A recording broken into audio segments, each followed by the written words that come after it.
1930 সালে ধুবড়ির কাছাকাছি মেঘালয় অঞ্চলে উপকেন্দ্র নিয়ে আরেকটি বড় ভূমিকম্প হয়েছিল, যারও তীব্রতা 7 1941 পর্যন্ত নন ইনস্ট্রুমেন্টাল যুগে উত্তর পূর্ব ভারত তথা আসামে 10টা অন্তত বড় মাপের ভূমিকম্প হয়েছে এবং 1669 খ্রিস্টাব্দ থেকে 1988 সন পর্যন্ত 12টি অন্তত বড় মাপের ভূমিকম্প হয়েছে এবং এই যে 1669 সনের যে ভূমিকম্পটা হয়েছিল সে তার এপিসেন্টার বা যেটা উপকেন্দ্র বলা হয় সেটা ছিল কিন্তু কুম্ভীর গ্রামের 9.4 কিলোমিটার উত্তরে, অর্থাৎ বরাক উপত্যকা, এবং তার যে রিক্টার স্কেলের তীব্রতা সেটা ছিল 7.3।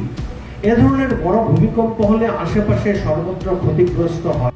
অনুষ্ঠানের সভাপতি, মহর্ষি বিদ্যা মন্দিরের অধ্যক্ষ তথা আসাম বিজ্ঞান সমিতি শ্রীভূমি শাখার সহসভাপতি শ্রী দিবাকর দাস, আজকের এই অনুষ্ঠানের মধ্যমণি institute of seismological research Gandhinagar গুজরাটের বিশিষ্ট বিজ্ঞানী ডক্টর পল্লবী চৌধুরী, আমার সামনে উপস্থিত আসাম বিজ্ঞান সমিতির সম্মানিত বিশিষ্ট সদস্যবৃন্দ এবং পত্রিকা গোষ্ঠীর সম্পাদক নববার্তা মহিবুর রহমান চৌধুরী, যুবসংঘ পত্রিকার সাংবাদিক শ্রী অরব্রতন চক্রবর্তী, বিশিষ্ট ব্যক্তিত্ব এই শহরের শ্রী জগদীশ বণিক এবং অন্যান্য শিক্ষানুষ্ঠান থেকে আসা সমস্ত সম্মানিত শিক্ষক শিক্ষয়িত্রীবৃন্দ, মহর্ষি বিদ্যা মন্দিরের সমস্ত শিক্ষক শিক্ষয়িত্রী এবং ছাত্রছাত্রীবৃন্দ, বাইরের শিক্ষা প্রতিষ্ঠান থেকে আসা বিভিন্ন ছাত্রছাত্রী এবং শিক্ষক শিক্ষয়িত্রীবৃন্দ, সবাইকে আজকের এই মহতী অনুষ্ঠানে আসাম বিজ্ঞান সমিতি শ্রীভূমি শাখা তথা মহর্ষি বিদ্যা মন্দিরের পক্ষে আমি আন্তরিকভাবে স্বাগত জানাচ্ছি।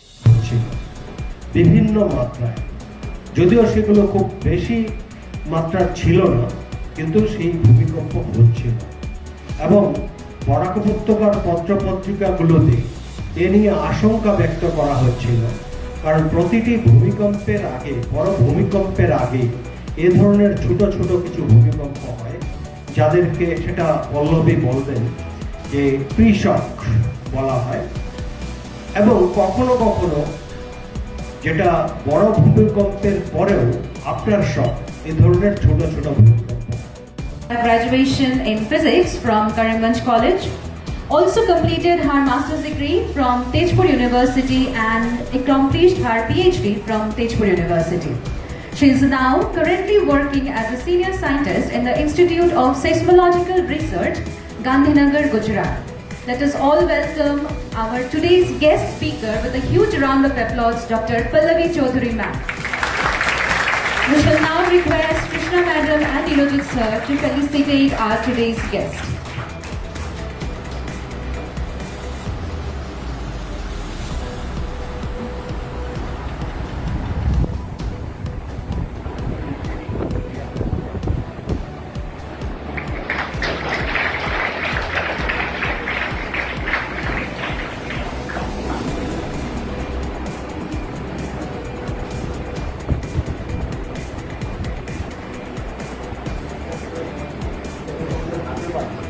Now,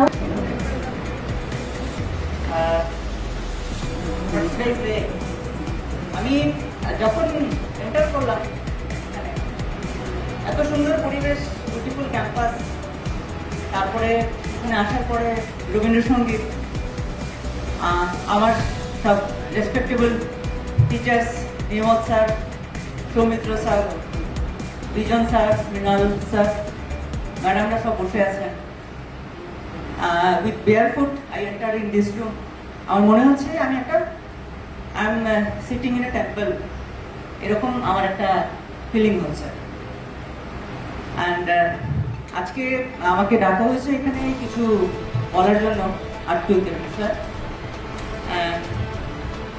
অনেক পরিচিত জন আমি দেখতে পাচ্ছি, আমার ভাই মৃণাল, জগদীশ কাকু, এরকম অনেকেই আছেন। তো আমার স্যাররা আছেন, আমার একটু লিটল বিট আমি একটু নার্ভাসও লাগছে আমার। এনিওয়ে, আমি first of all I want to thank Ashan San Society and Maharishi Vidya Mandir for inviting me to talk on a subject যার উপরে আমি লাস্ট 20 ইয়ার্স ধরে রিসার্চ করছি। অ্যান্ড জাস্ট নির্মল স্যার বললেন অনেক কিছুই, কবে কোথায় আর্টকুইক হয়েছে এবং আমাদের এই north east region, Barak valley region আর্টকুইকের সাথে তার রিলেভেন্সটা কী। তো এখন ডাইরেক্টলি আমি শুরু করছি, আমার আর ভূমিকা দেওয়ার কিছু দরকার নেই। স্যার অনেক কিছুই বলে দিয়েছেন, হয়তো আমি এত বিশদভাবে আমি হয়তো বলতে পারতাম না।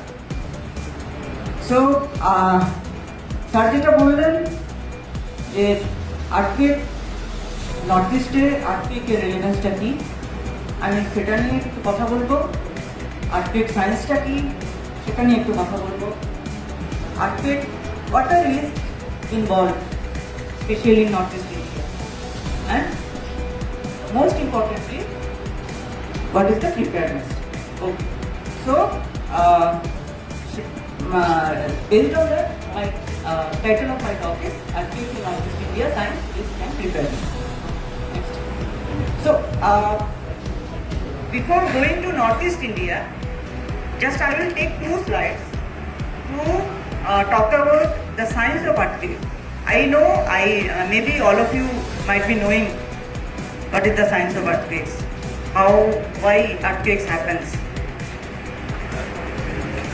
So next. So what is the simple definition of earthquake? It's a sudden release of energy. Let me give you a simple example. আমার হাতে একটা স্কেল আছে, আমি স্কেলটাকে ব্যান্ড করছি। I keep on bending it and it will keep on bending. ঠিক আছে? Unless and until আমি যে ফোর্সটা অ্যাপ্লাই করছি, এই ফোর্সটা will exceed the elastic limit of this scale. তখন কি হবে? যখনই ফোর্সটা বেশি হয়ে যাবে, স্কেলটা ভাঙবে। তো this is the mechanism how earthquake occurs.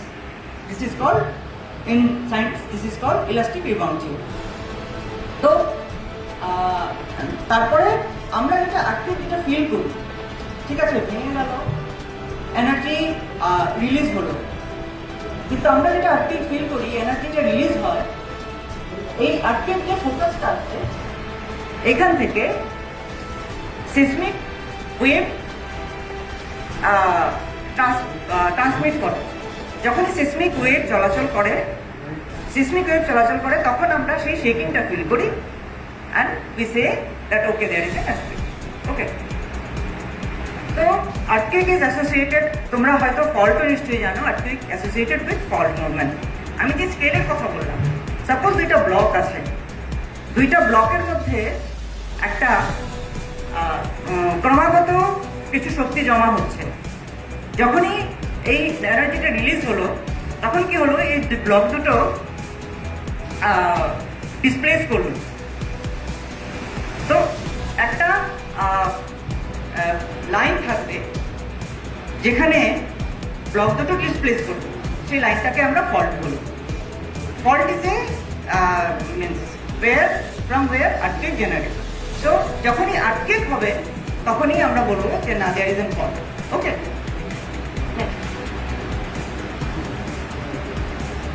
so in globally 95% of the earthquake they occur due to the plate tectonics. আশা করি তোমরা জানো প্লেট টেকটনিক্স কি। যে আমরা যদি পুরো আর্থটাকে দেখি, আর্থের যে আপারমোস্ট লেয়ার যেটা, সেটাকে আমরা ক্রাস্ট বলি। সেটা বিভিন্ন খণ্ড খণ্ড ভাবে ভাগ করা আছে, এক একটাকে আমরা একটা প্লেট বলি। And they are continuously in motion. There are three types of motion. Either they will be colliding, or they will move away from each other, or they will slide past each other. তো এই তিন ধরনের motion আছে। এই জন্য যে আর্থিক যেগুলো হয়, তিন ধরনের আর্থিক হয়ে থাকে। তো এইটা হলো প্লেট, ডিফারেন্ট প্লেট। আর এই যে রেড ডটসগুলো দেখতে পাচ্ছ সেগুলো হলো আর্থিক এপিসেন্টার। ইফ ইউ সি যে আর্থিক এখানে প্লেট বাউন্ডারি আছে, আর্থিকগুলো কিন্তু সেখানেই হচ্ছে। সেই জন্য বলা হয় যে যেখানে প্লেট বাউন্ডারিতে ম্যাক্সিমাম আর্থিক যেগুলো হয় প্লেট বাউন্ডারিতেও হয়। Okay, so now I am coming to that our main subject. So before going to Northeast, we want to see that India as a whole. You know, Indian standard, India is divided in 4 zones, from 2 to 5, based on the risk of earthquake. Okay, so zone 5 holo high risk, zone 4 also high risk, zone 5 is very high risk, zone 2 is moderate, and zone 2 is low risk zone. প্রথমে একটা zone 1ও ছিল, কিন্তু তারপরে একটা সময় দেখা গেল যে ইন্ডিয়াতে এরকম কোনো জোন নেই which is no risk zone. সেই জন্য জোন 1টাকে রিমুভ করে দেওয়া হলো, জোন 2 টু জোন 5 রাখা হয়েছে। And this is our North East India. To see the North East India is in zone 5, and the Nirmal sir যেটা বললেন যে 2001-এ ভুজ আর্থকুয়েক হয়েছিল, the Bhuj region is also in zone 5. So tectonically দেখা যাবে zone Bhuj এবং North East India are in the same zone. ওকে,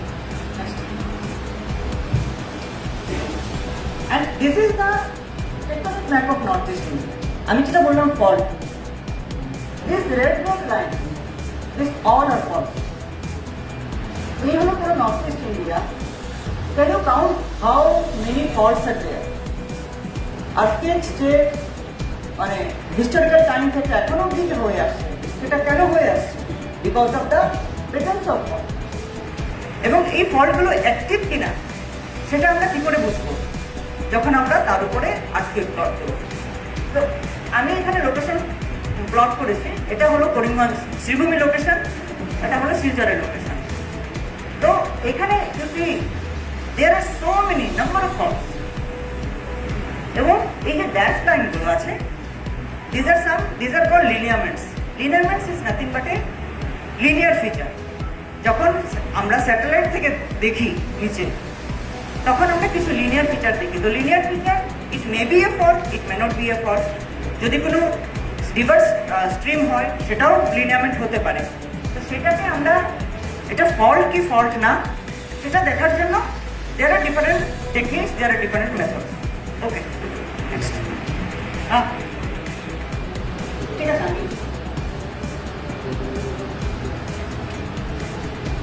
ঠিক আছে। So now you see the earthquake epicenter plotted over faults. এত মানে there are cluster of earthquakes. You cannot see the faults here. There are so many earthquakes from historical time till 2020. আমরা যদি আরেকটু পরে যাই, to see the earthquakes over the fault. So there are number of earthquakes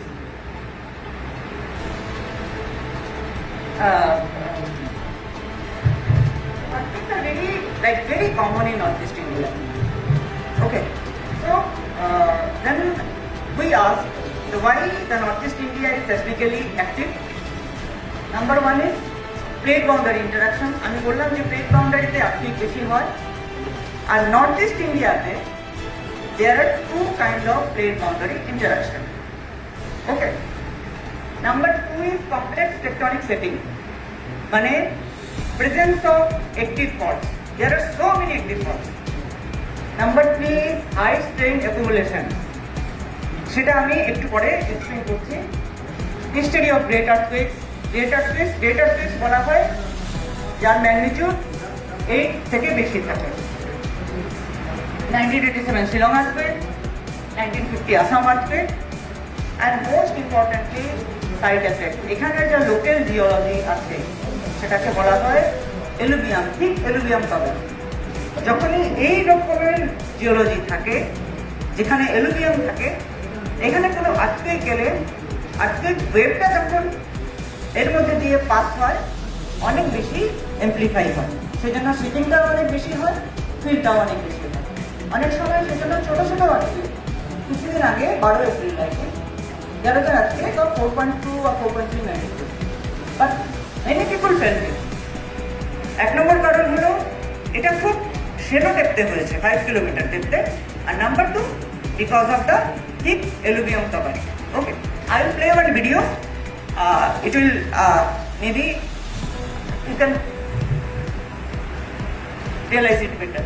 Okay, so you see, this is Indian plate, this is Eurasian plate, this is Burma plate. So এখানে Indian প্লেটের সাথে Eurasian প্লেটের একটা interaction হচ্ছে, Burma প্লেটের একটা interaction হচ্ছে। So there are two kind of plate interaction going on in northeast India, which is making seismically so active. Okay. Number 2, there is a study which actually calculates the strain accumulation. You know GPS. প্রত্যেকের কাছে mobile আছে, মোবাইলে GPS আছে। What does GPS do? Location. ঠিক আছে? Precisely, it can give you the location. Okay. So, আমি যেটা বললাম যে প্লেট মুভমেন্ট আমরা স্টাডি করি, প্লেটের লোকেশন আমরা জিপিএস দিয়ে স্টাডি করি। সো সেই জিপিএস দিয়ে স্টাডি করে দেখা গেছে which is very very accurate. GPS এ দেখা গেছে this whole Himalayan zone 2500 kilometre long Himalayan zone. তো দেখা গেছে if you go from west to north east, এই যে strain accumulation north east to west to east বেড়ে যাচ্ছে। You see, this is 13 mm per year and this is 21 mm. So this is also another cause যে north ইস্টে strain accumulation বেশি, north east রিজনে দুই রকমের plate interaction হচ্ছে। So that's why north east ইন্ডিয়াতে earthquake এত বেশি হচ্ছে। So these are some past earthquakes in India. Mosar এর থেকে অনেক বেশি অলরেডি বলে দিয়েছে। So this is distance seismicity plot. I made this plot for particular this plot. So this data I have taken from National Center for Seismology, New Delhi.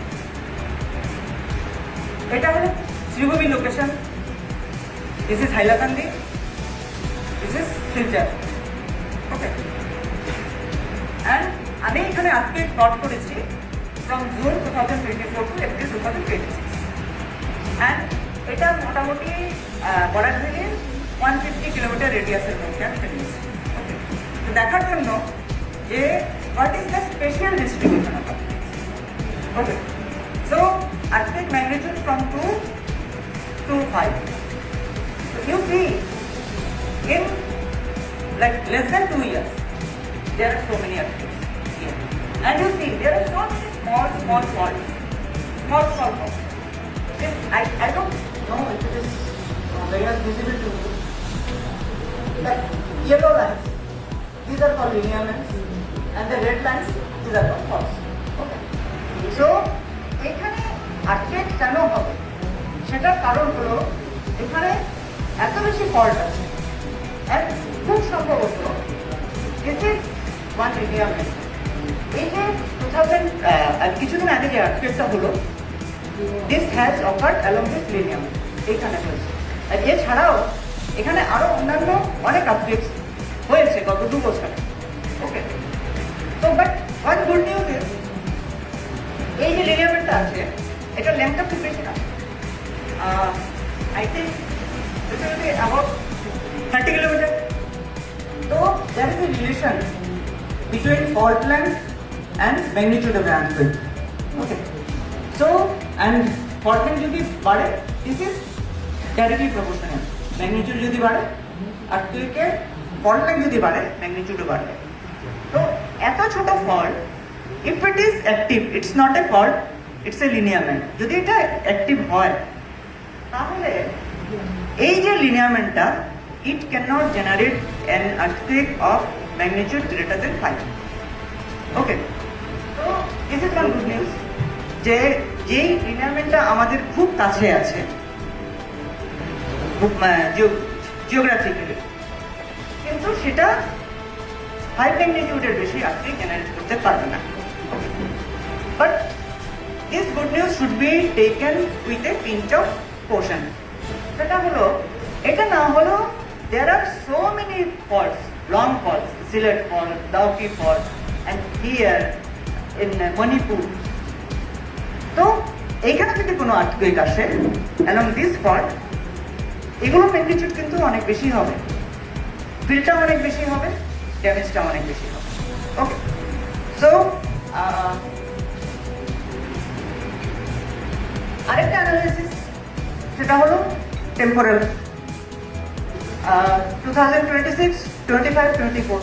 If you see 2025, 2 to 2.9 magnitude, 12 earthquake, 3 to 3.9, 52, 4 to 4.9, 3, 5 to 5.9, 1. So almost there is total in 2025. Trading খুব যদি আর্থিক আসছে, মনে হচ্ছে যে ভয় হচ্ছে একটা বড় আর্থিক হতে পারে। হ্যাভ ইউ নেভার টেন সিকি ট্রেডিং? অ্যাকচুয়ালি আমি একটা আর্টিকেল একটা লিখেছি, যেটা Assam science society I think next মান্থে। তো এটার মধ্যে আমি এগুলো একটু ডিটেলসে লিখেছি, যে আর্থিক হলে কি করতে হবে, আগে আর্থিকের মানে কি মিথ ছিল, তো এসব লেখা আছে এখানে। So if you read it then you can understand. আমি এখানে টাইম স্পেন্ড করছি না। So, my last message, self-construction awareness will give you active resilience. And this is the only option for active preparedness. Thank you so much.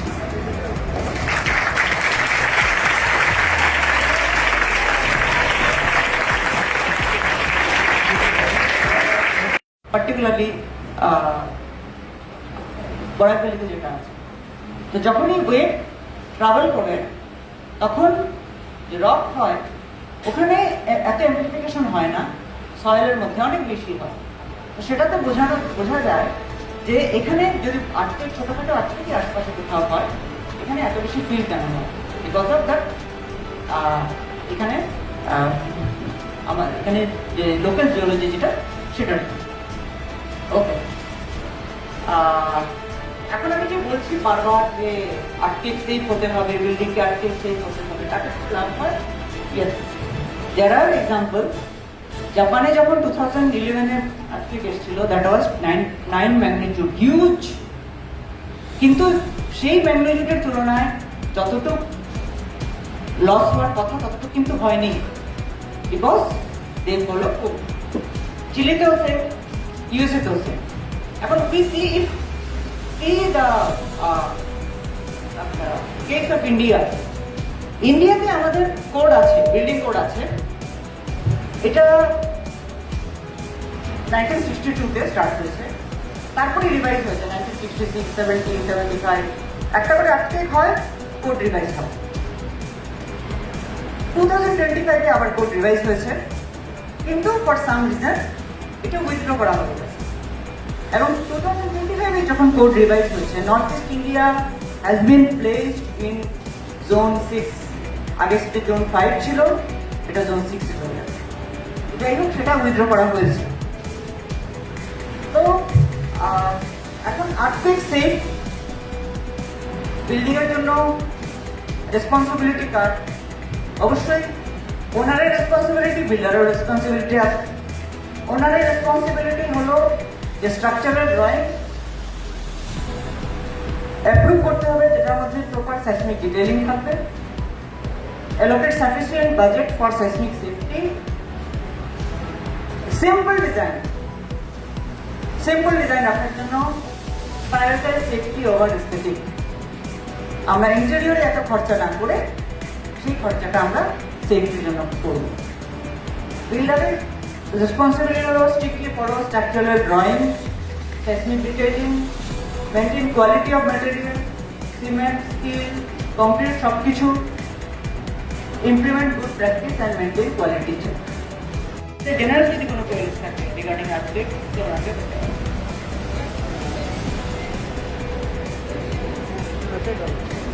মাইকটা দিতে পারো।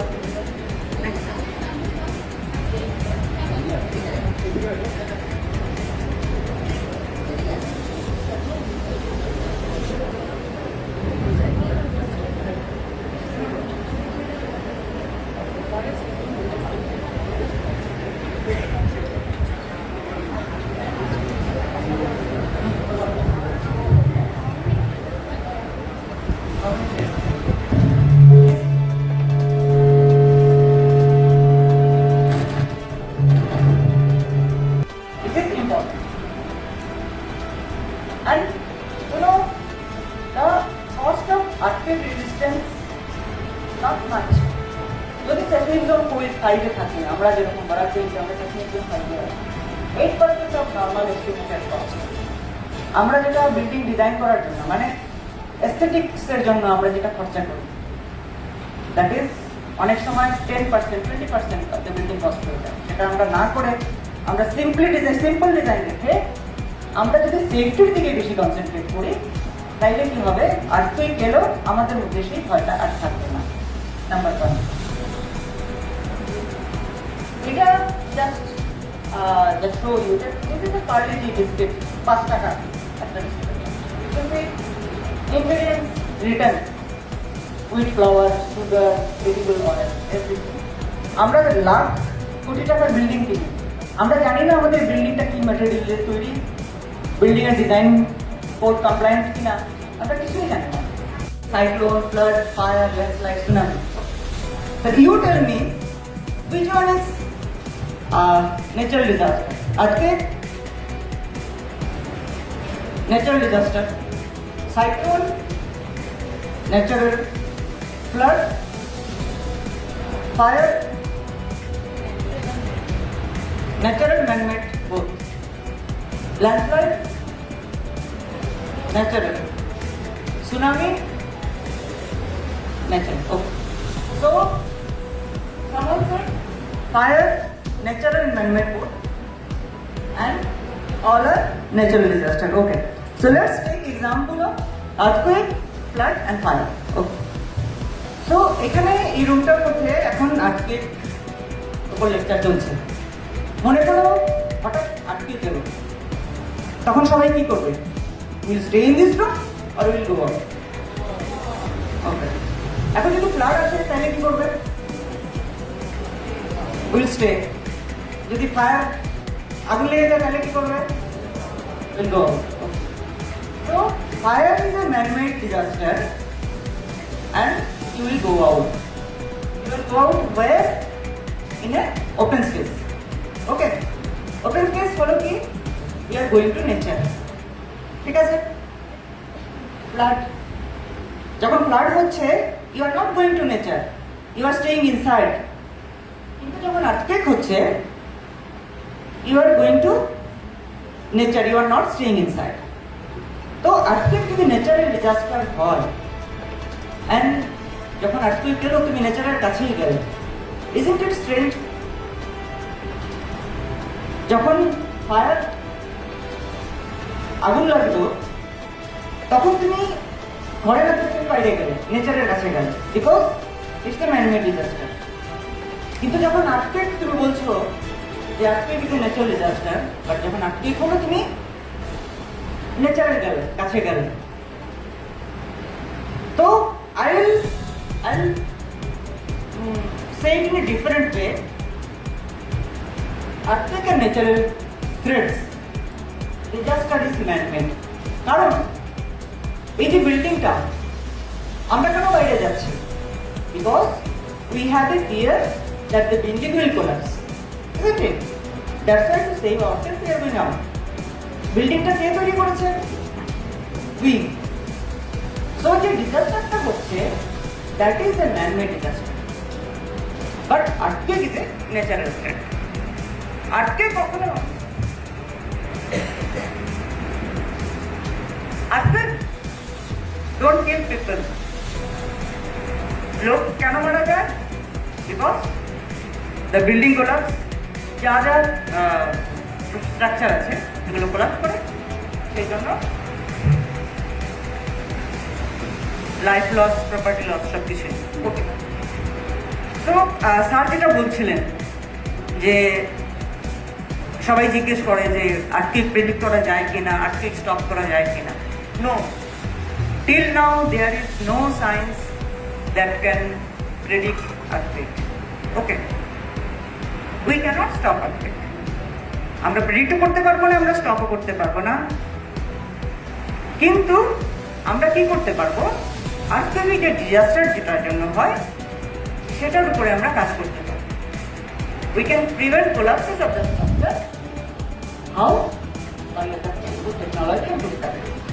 আমাদের building আমরা এমন কম করে বানাবো যাতে আর্থকুয়েক হলে আমাদের বিল্ডিং ভেঙে পড়ে না যায়। ওকে, what we can do? Design and construct new structure to perform satisfactorily during an earthquake. আর যেটা old building, we can address the problem posed by an weak old structure and we can retrofit it. It can be rectified. Who will do? First, responsibility lies on seismologist. কারণ এইখানে কি earthquake আসবে, তার ফোর্সটা কতটুকু হবে সেটা predict করা people like আস seismologists আমাদের কাছে। We will give this input to the engineers. They will translate the seismic input into safe, code compliant, earthquake resistant building, and authoritative কাজ হলো the enforce building codes and ensure compliance for public safety. Okay, so কথা হলো যে what is the philosophy of earthquake resistant structure? কি building যেটা আছে সেটা কি একদমই কিছুই কি হবে না সেটা নয়। যদি মাইনার শেকিং হয় there will nothing happen to the building. যদি আমার বিল্ডিংটা যদি আর্থকুয়েক সেফ হয়, যদি মডারেট শেকিং হয় there will be some cracks. Strong shaking হয়, বিল্ডিং শেক করবে, ক্র্যাকস হবে, কিন্তু ভেঙে পড়বে না। যদি বিল্ডিং ভেঙে না পড়ে তাহলেই there will be no life loss. So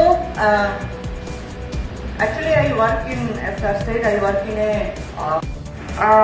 এখন যেটা বলা হচ্ছে যে হঠাৎ করে আর্থকুয়েক আসছে, হঠাৎ করে আর্থকুয়েক বেড়ে গেছে, আই ডোন্ট থিঙ্ক এটা হঠাৎ করে হয়েছে, এটা হয়ে আসছে, আগের থেকেই হয়ে আসছে। কারণ if you see this for 26, this 25, 24 হয়তো হতে পারে এখানে মানে স্মল ম্যাগনিটিউড আর্থকুয়েক মনে হচ্ছে যে গ্র্যাজুয়ালি 26 মানে ইনক্রিজ হয়েছে। 3 to 3.9 ইফ ইউ সি কম ছিল, 25 বেশি হয়েছে, এখানে কম দেখাচ্ছে কারণ ইটস অনলি 4 months pay। তো আই ডোন্ট থিঙ্ক যে এখানে খুব আনইউজুয়াল কোনো অ্যাক্টিভিটি হচ্ছে, উইচ ইজ ভেরি ন্যাচারাল। আমরা যে ধরনের সেসমোটেকটনিক এনভায়রনমেন্টে অবস্থান করছি সেই ধরনের সেসমোটেকটনিক এনভায়রনমেন্টে this kind of activity is very very natural. Okay, তো pattern suggest major earthquake 77.9, 70, very minor earthquake. You see how many zeros? 2 to 2.9. How many zeros? 3 to 3.9. 1,30,000. 4 to 4.9. 13,000. So, Northeast Boracay is nothing unusual. Globally, okay. So, সবাই বলছে একটা mega earthquake হবে, কারণ seismic gap এরিয়াগুলোতে এখন earthquake হয়নি। যেসব earthquake হয়ে গেছে বড় বড় আর্থকুয়েকগুলো, আমি বলেছি না আর্থকুয়েকের সময় huge amount of energy release হয়। সেই amount of huge amount of release যেটা হয় সেটা স্টোর হতে হতে সো থাউজেন্ডস অফ ইয়ার্স। তো সেই জন্য যেখানে আর্থকুইক হয়ে গেছে সেখানে আর্থকুইক হওয়ার সম্ভাবনা কম। Mind it, I am telling about possibility. আর্থকুইকের ব্যাপারে পসিবিলিটি বলা যায়, কোনো সময়ে আমি অ্যাবসলিউট কিছু বলতে পারবো না, because earthquake science, the research in earthquake science is evolving. Nothing is absolute till now. Okay. So most constructions are generally deficient. The solution lies in buildings and not in earthquakes as such. Earthquake হবে, আমরা সেটা কিছু করতে পারবো।